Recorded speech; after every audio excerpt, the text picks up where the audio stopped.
కాలం కలిసి రాకపోతే అరటిపండు తిన్నా పన్నీరు గుద్దన్నట్టు ఉదయం లేచిన దగ్గర నుంచి రాత్రి పడుకునే వరకు ఏ పని చేసినా ఫ్లాప్ అయిన రోజు. 5 నిమిషాలకు ముందు మా గార్డెన్ లో చెట్ల నిండా చాలా అంటే చాలా పూలు ఉన్నాయండి. 5 నిమిషాల తర్వాత చూస్తే ఒక్క పువ్వు కూడా లేదు. అడగకుండానే తెంచుకున్నారు కానీ మా ఇంట్లో దేవుడి కోసం కూడా 4 పూలు ఉంచితే బాగుండేది కదా అనిపించింది. ఎలాగో అలా కొన్ని పూలు సంపాదించి అయితే దేవుడికి పూజ చేశాను. కుక్కర్ మూతకి లోపల సైడ్ ఆయిల్ అప్లై చేశాను అండ్ ఎసురు కూడా తక్కువే పోసాను. అయినా పప్పు ఎందుకు పొంగిందో నాకు అర్థం కూడా కాలేదు. ఈవినింగ్ 5కి వెళ్దాం అనుకుంటే 8కి వెళ్ళాం షాపింగ్ కి. ఈ మామిడాకుల వేపాకుల కట్టలు చూడంగానే నేను మిర్యాలగూడలోనే కదా ఉంది అని ఒకసారి చెక్ చేసుకున్నా. పచ్చి మామిడికాయలు కిలో 59 రూపాయలంట. ఈ బంగినపల్లి మామిడికాయలు కిలో 169 అంట.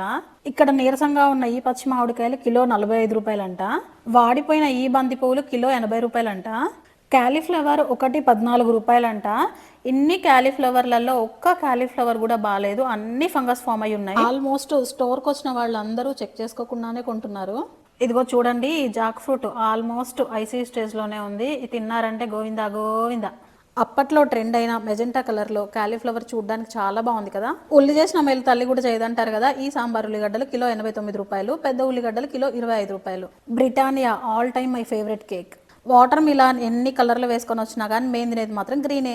ఆడవాళ్ళందరికీ ఎంతో ఇష్టమైన క్రోకరీ యూనిట్. కొన్నా కొనుక్కుపోయినా ప్రతి వస్తువు క్వాలిటీ ప్రైస్ ని సిబిసిఐడి లాగా చెక్ చేసుకొని డిమార్ట్ లో ఎలా ఉంది, రిలయన్స్ లో ఎలా ఉంది అని ప్రైస్ క్వాలిటీ కంపారిజన్స్ నాలాగా చెక్ చేసుకునే వాళ్ళు మీలో ఎవరైనా ఉన్నారా? ఈ సాంబ్రాణి కప్పుల్లో ఐస్ కలిపారో ఏమో అస్సలు వెలగట్లేదండి.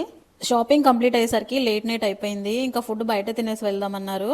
ఇది వరకు టేస్ట్ బాగానే ఉండేది, ఈసారి ఎందుకో టేస్ట్ ఏమో ఆవగించలాగా బిల్ ఏమో గుమ్మడికాయలాగా అనిపించింది. ఫుడ్ నచ్చలేదు అన్న డిసప్పాయింట్మెంట్ తో మా వారికి ఎంతో ఇష్టమైన బ్లాక్ కాఫీ 2 ఆర్డర్ చేశారండి. బ్లాక్ కాఫీ టేస్ట్ మాత్రం చాలా బాగుంది అన్నారు, కానీ నాకు మాత్రం ఎప్పుడూ తాగలేదు కదా, ఫస్ట్ టైం తాగేసరికి ఏమో కొత్తగా అనిపించింది.